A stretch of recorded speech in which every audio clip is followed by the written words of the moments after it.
How can we learn to recognize our body's stress signals as data? What is a daily micro move that educators can practice to regulate themselves?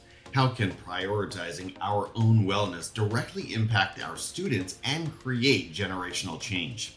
Welcome back to the Teachers on Fire podcast, airing live on YouTube most Saturday mornings at 8 a.m. Pacific and 11 a.m. Eastern. My name is Tim Cavey, and my mission here is to warm your heart, spark your thinking, and ignite your professional practice. Today's Teacher on Fire is Dr. Jen Rafferty. Dr. Rafferty is an educator, author, TEDx speaker, and the founder of Empowered Educator, an organization transforming the culture of education by placing educator well-being at the center of school success. She holds a PhD in educational psychology, degrees in music education, and certifications in emotional intelligence and Neuro-Identity evolution. As a former middle school music teacher, Jen knows firsthand the challenges and joys of life in the classroom and the toll it can take when professional and personal well-being comes last. Her own journey from burnout to balance ignited her mission to help educators reconnect with their purpose, restore their energy, and feel empowered as leaders both in and out of the classroom. Dr. Rafferty is the author of a brand new book titled The Empowered Educator: 10 Lessons to Prevent Burnout, Reclaim Your Joy, and Unlock Your Teaching Potential. You can connect with Dr. Jen Rafferty on LinkedIn, on Instagram at @JenRafferty_, and on her website, empowerededucator.com. Dr. Rafferty, thank you again so much for coming on the show today. My only question for you, my friend, are you ready to light it up? I always am. Thank you for having me. Let's do it. Let's do it. That's fantastic. Well, always am is a great way to operate. And I'm hoping to unpack some of those 10 lessons that you shared in your book here today.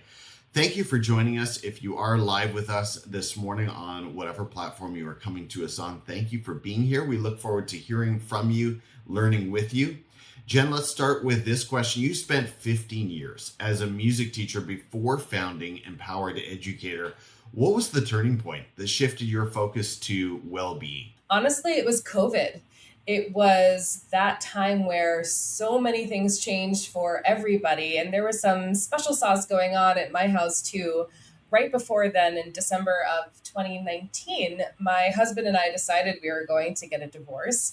And I ended up moving out of my house the same weekend the world shut down in March of 2020 with my two kids who were 5 and 7 at the time. And so everything changed for me in that moment. And even singing itself, if you remember, it was very scary at that time. So everything I thought I was the day before, all of a sudden I wasn't, which led me to some really confronting questions about who I was and who I wanted to be and how I got to bridge the gap between those two places. I can't imagine that transition at that time. And the Empowered Educator was a positive product. So congratulations now on the publication of the book, The Empowered Educator. Take us through your journey to the book. How did that come about? So similarly, kind of continuing on that journey, as I was kind of going on my own healing journey, I dove further into the research about emotional intelligence, high level mindset work, and my degree that I had started already was focused a lot on educational psychology and cognitive neuroscience. And as a former middle school teacher, cognitive neuroscience, particularly in the adolescent brain, was always so fascinating to me. And at that time, because we had a lot of time, I had the reflection to think about, hey, this isn't just about my students' brains. I also have a brain. And so that kind of took me down this path of learning more and more about how the brain functions and why some of the things that I had been feeling and experiencing weren't just a me thing, it was a human thing. And so that's when I decided to resign from the job that I loved and start my company, Empowered Educator, in the spring of 2021. And I realized that this information wasn't just about me. Really, teachers needed this information. Burnout at the time wasn't anything new, but we couldn't ignore it anymore. And so that really set me on this whole journey, which then led me to this book. The timing of everything was really important and very serendipitous at that moment where people were ready to have the conversation about well-being in a meaningful way. And so the book was a product of the work that I had done over the years in starting this company. Going from a middle school teacher to running this business was a huge shift. But as I said, people were ready to have this conversation. So it made the runway for me a little bit easier.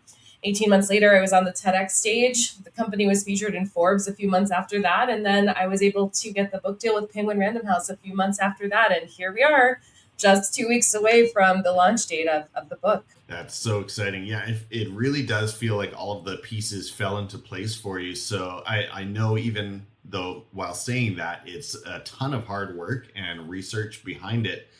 In your book, you talk about how our body stress signals are data, which is really interesting. I don't know if the average educator thinks about that. How can we learn to understand this data better, and what can we do about it?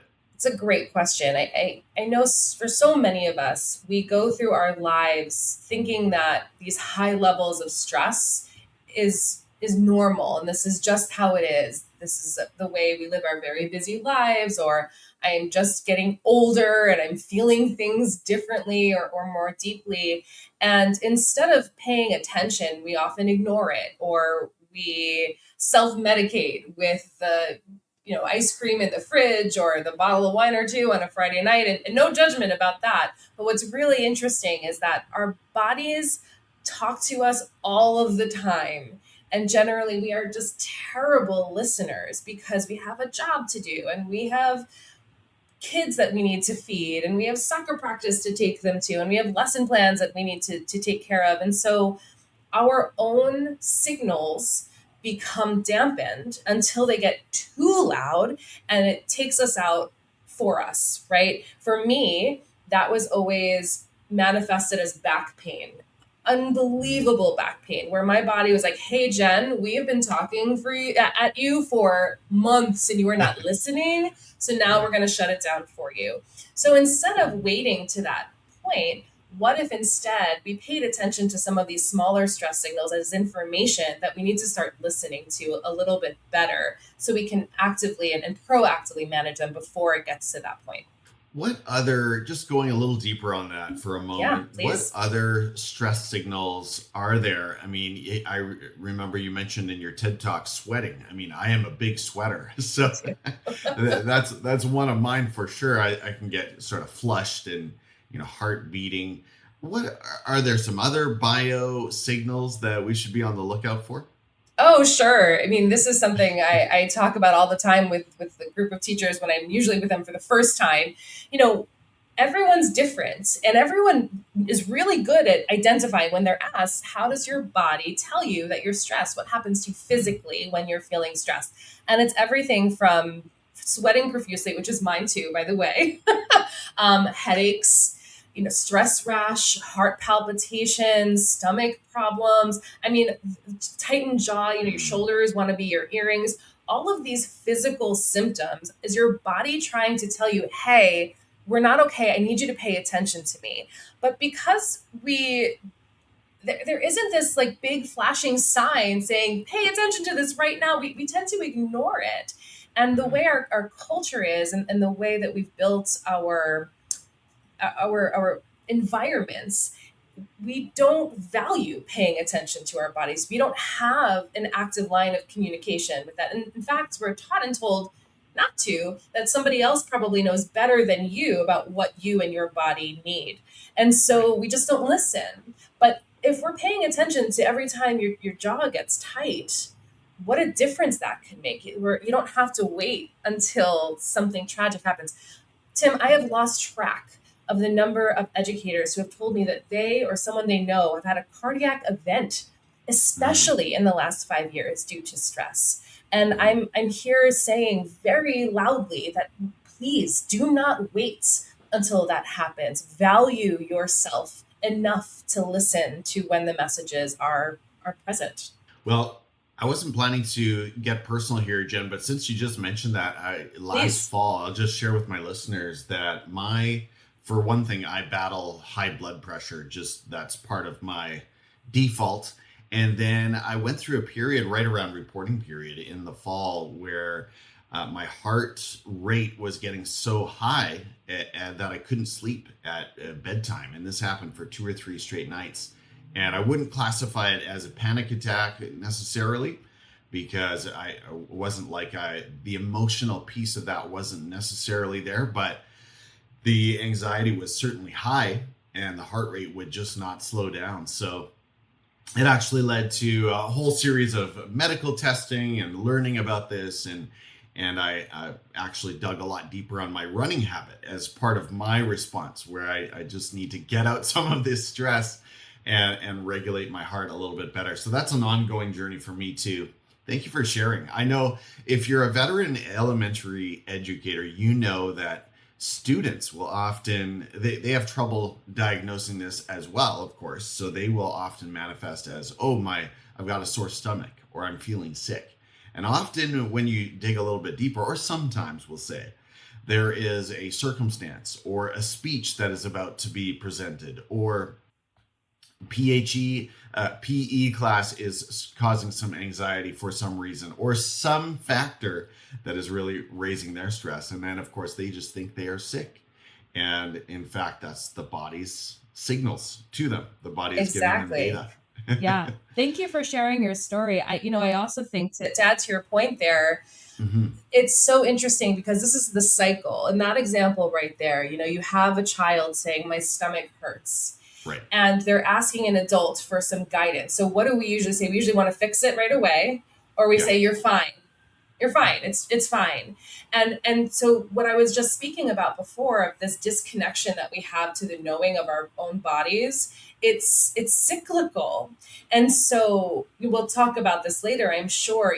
These types of changes, in order to make really big change, needs to start with you and how you have, at the very least, that conversation with your body. So when that student comes up to you and says, hey, my tummy hurts, you start to get curious about, well, what do you think that means? Instead of wanting to fix it right away, we want to continue to encourage that conversation with them and themselves. And we need to do the same for ourselves. Yeah. Kind of makes me think that first aid attendants in elementary settings, maybe secondary as well, needs to be one of their checklist items, right? And perhaps it already is. I'm not really in that world particularly. Thank you for joining us, educators. If you're finding value here, give the video a like. That helps it get this content in front of more people. Jen, with your background in cognitive science, how can teachers use emotional intelligence to manage the daily stress of a busy classroom? I know we were kind of just speaking to this a little bit. Sure. Well, one of the best tools in your toolbox is your own self-regulation. And this is something that is completely overlooked. There is no class about this in pre-service teaching programs, at least not until this point. I know things are starting to change now. But your regulation in the classroom is the most important thing that you can do for yourself and the kids who are in it. So being self-aware enough to notice when the stressors are coming.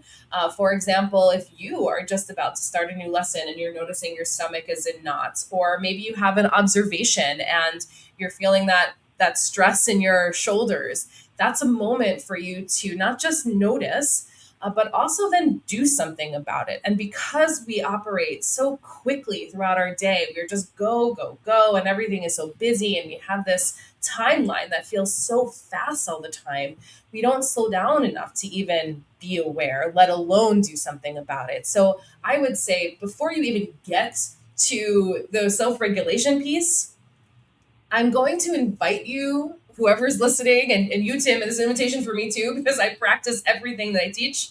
Slow down. Just 10%. What would happen if you just slowed down 10%? This isn't, it's going from 60 to 0. This is really just, what would happen? Get curious if you walked 10% slower, if you spoke 10% slower, if you responded to that email 10% slower, because that in and of itself is going to allow the space for you to A, notice, and then B, have an opportunity to think about what you actually want to do about it. So emotional intelligence has a lot of skill sets, but before you can even get to any of that, you need to be aware enough to know what it is you need to do.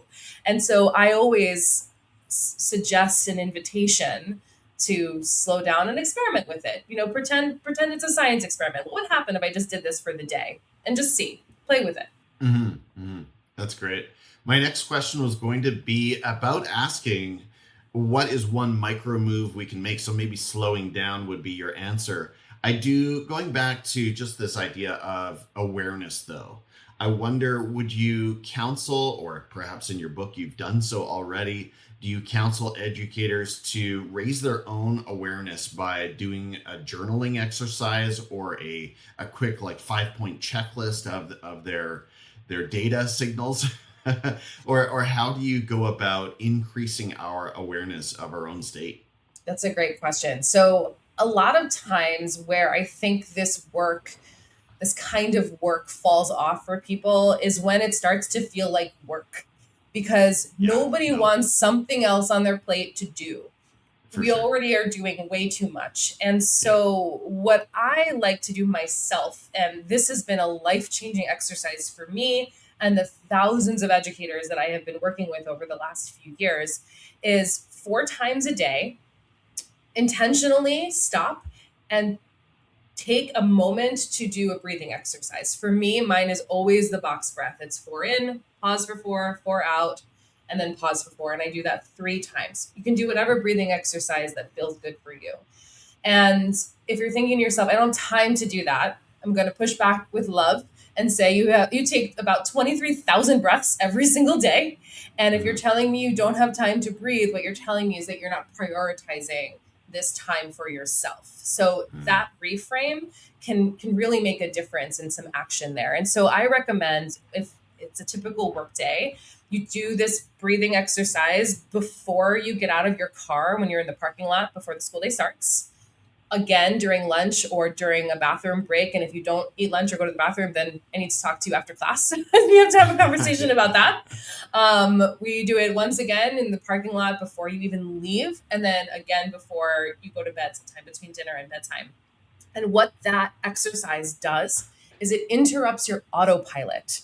Your brain is so efficient that we operate on our default system all the time, which is great because we get to do lots of things. But what that also means is that you don't ever have an opportunity to change unless you interrupt your autopilot. So taking these 4 simple breathing breaks throughout the day is giving your mind, body, your nervous system an opportunity to say, okay, hold on, and bring some of that subconscious stuff that's going on, your thoughts, maybe some of those physical symptoms we were talking about that you didn't notice, to your conscious awareness. So you have that moment where you're doing the breathing break and you're like, hey, my headache is back. That's so interesting. What was I thinking about in that moment? How do I want to feel in that moment? Oh, wow, that's so interesting. My stomach is in knots. Oh, I'm just hungry. I need to eat something before I go inside. And when you start to do that, you develop that connection and that communication to your body, what we were talking about before. And you're teaching your nervous system that it's safe to do that because your brain is going to function on repetition. So the more you do that, the more safe it's going to feel and the more you're able to change. Nothing changes if nothing changes. And you can't change something you don't notice. So this is a beautiful exercise to start to train and strengthen that notice muscle. Love it. Love it. And that makes so much sense when you're sort of dialing it down, you're hitting pause, right? By just focusing on the breathing. And that's when the headache, the back pain, the sweating, the chill, whatever it might be, all of those things will become apparent because you're focused and you're zoning out of all those tasks for a few moments. Well, speaking of tasks, boundary setting is hard work for educators. You encourage us to categorize repetitive tasks as either live with it, manage it, or end it.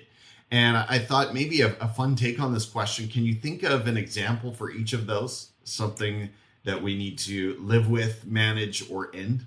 Yes, absolutely. So, for example, faculty meetings. All right, this is something you have to live with.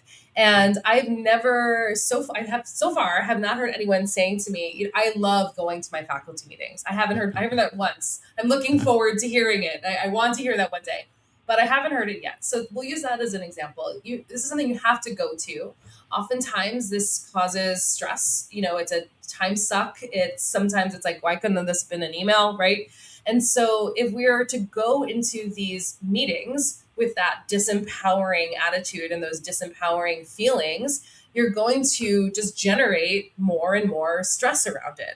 But since it's something you need to live with as part of your responsibilities of the job, how then do you get to reframe it in a way where you're able to feel a little bit more empowered about it? So, for example, a lot of times when people take this faculty meeting as one of the things that they have to live with, over the years, people have shared, well, I've now changed it as an opportunity for me to connect with teachers who I don't normally see throughout my day or throughout the month. And so it becomes a social reason for them to go. And while it might not be the most inspiring thing in the world, they're coming at it with a different attitude and a more empowered feeling, which then takes away some of the stress that's unnecessary. So that's one example of live with it. A manage it example is, something you could delegate in the classroom. There are so many things that you feel like you have to do, and start asking yourself, do you have to do this? Or can this be something that's delegated to a student? Can this be something that you ask your colleague, hey, I've got a lot going on. Is this something you can help me take on? What can be done differently where it doesn't have to be done necessarily by you? So delegation is an example of manage it. And an end it is always really exciting when people are like, I'm done with this thing. You're in the faculty room having lunch and you're hearing all of your colleagues just complain and gossip, and it's bringing you down. And you're like, well, this is my social hour. I want to get out of my classroom. I don't want to be in this space, but I feel like I can't do it. Yes, you can. You can end that by saying, hey, I'm not available to have this conversation. Can we talk about something else? Or B, go eat somewhere else. just end that. You don't have to do that. Having these three categories puts you back in the driver's seat. These choices are your agency, and we forget how much agency we have in our lives. And we say things like, it is what it is, and like, 4 days till Friday, or 12 years till retirement. And it's like 12 years till retirement. I want you to want more for yourself than counting down the years to retirement. And we feel that way so often because it's as if we're in the passenger seat of our own circumstances. But remembering your agency, and even just this simple exercise is the live with it, manage it, end it that I talk about in the book, you remember that you have choices everywhere. And little by little, you start to feel confident in those choices, which lead to a completely different sense of empowerment as you walk through your day. Educators, if you're ready for more empowering conversations like this one, make sure you subscribe to Teachers on Fire. Dr. Rafferty, in your TEDx talk, you stated that generational change starts with teachers. How does prioritizing our own wellness directly impact our students? I thought this was a really interesting point that we don't hear about. Yeah, this to me is everything, because what happens is we talk about wellness typically regarding our students. And when we do, and of course, we want our students to be well. And we have all these beautiful, well-packaged programs about social emotional learning for our kids. But we leapfrog over the adults in these spaces. And then what happens is you get the grumpy math teacher teaching the lesson on empathy. And it doesn't make any sense, right? Or then we talk about wellness for the adults, but there isn't a bridge. And there isn't a strong enough bridge. And so that's where really my POV comes in here, because it's more than just happy teachers. This is about understanding that our kids are watching us. They don't listen to us. I mean, anyone who's worked with kids know our kids aren't listening to us. They're watching us. And if they're consistently in environments, both at home and at school, where all of the adults in their lives are burnt out, frustrated, overwhelmed, and feeling like they just cannot take on one more thing anymore because they're so activated. That's the environment which their nervous system and their brain considers normal. And so the Right. cycle keeps repeating itself. And just in that example we were talking about before, even something as simple as this young child saying, "Hey, my tummy hurts," and us fixing it right away. The fixing it right away is well intended. There's nothing inherently wrong with the intention of that. But what we're doing is, because we don't have an active conversation with ourselves, we're Right. teaching our kids that they don't need one either. So the work needs to start with us individually so that we can show them what it looks like to be an empowered adult in this world, to remember your agency, to really truly believe in action, as if you know that you are 100% responsible for how you show up in any given space. It is nobody's fault for how you're showing up. And that changes everything. And I have been able to see this over and over again, not just with the school districts that I work with and the teachers that are in Empowered Educator programming, but with my own children.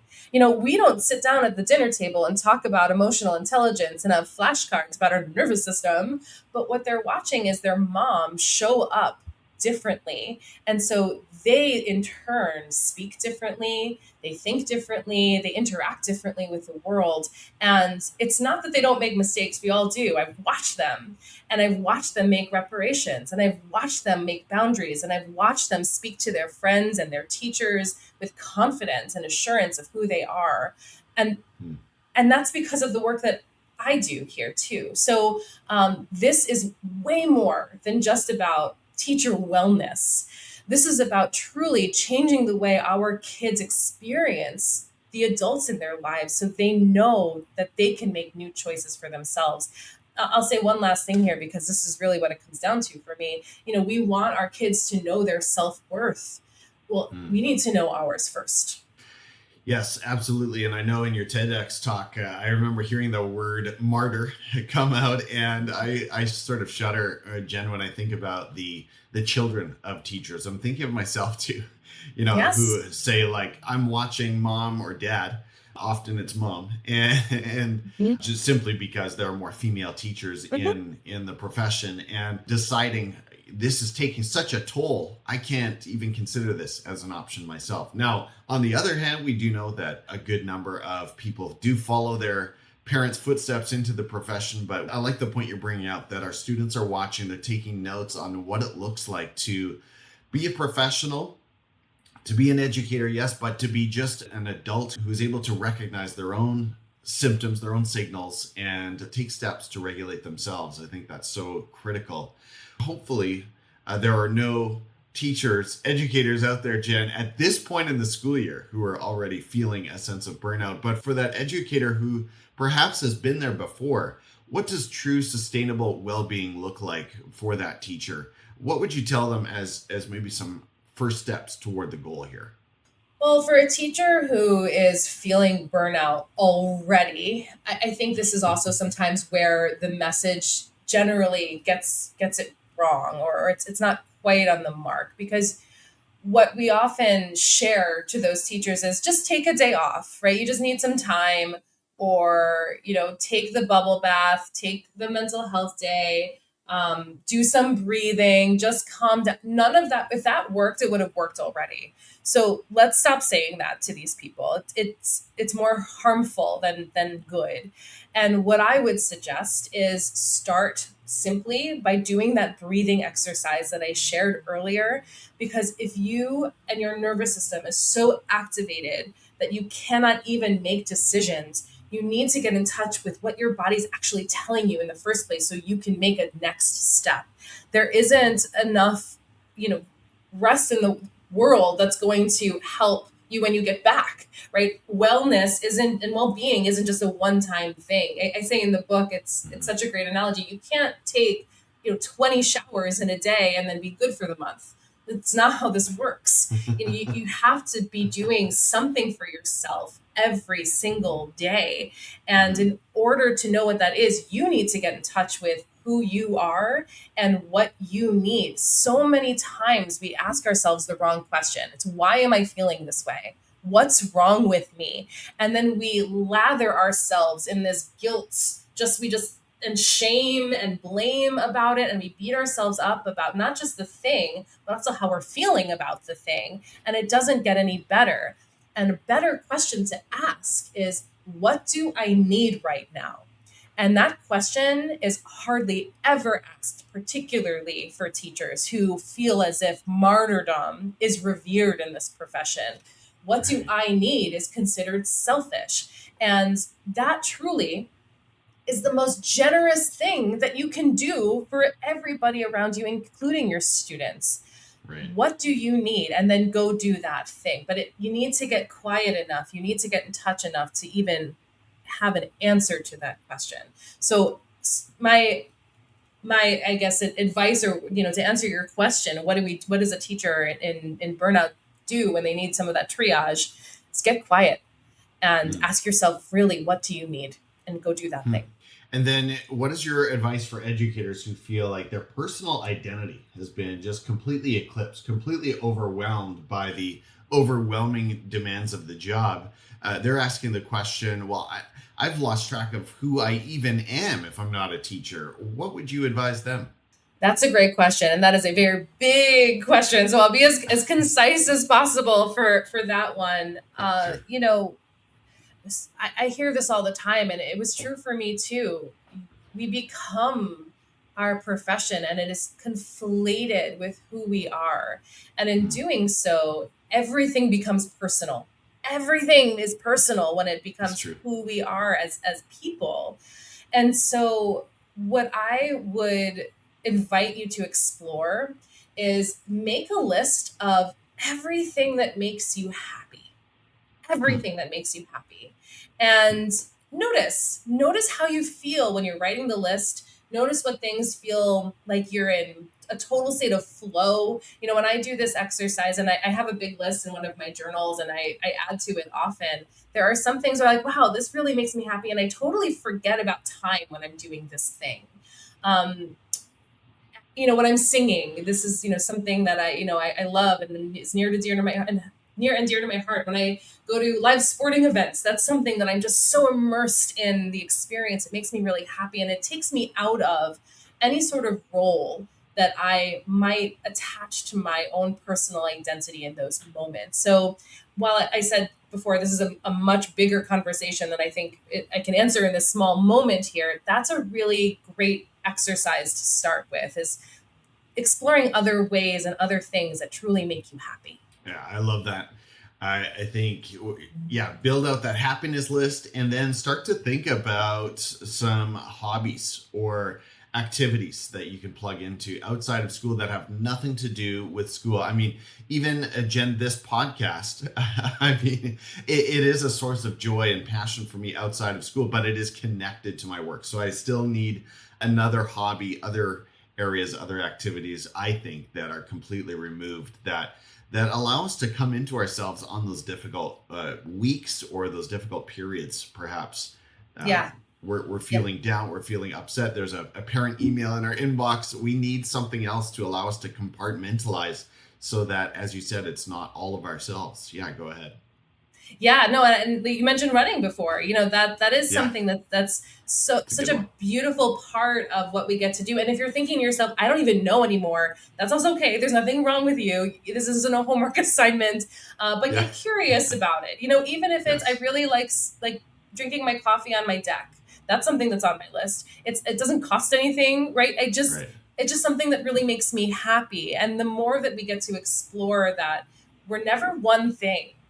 There's a beautiful chapter in this book about impermanence, and everything is temporary. And we see this often with teachers who have lived their whole lives as teachers, and then they retire and they don't even know who they are anymore.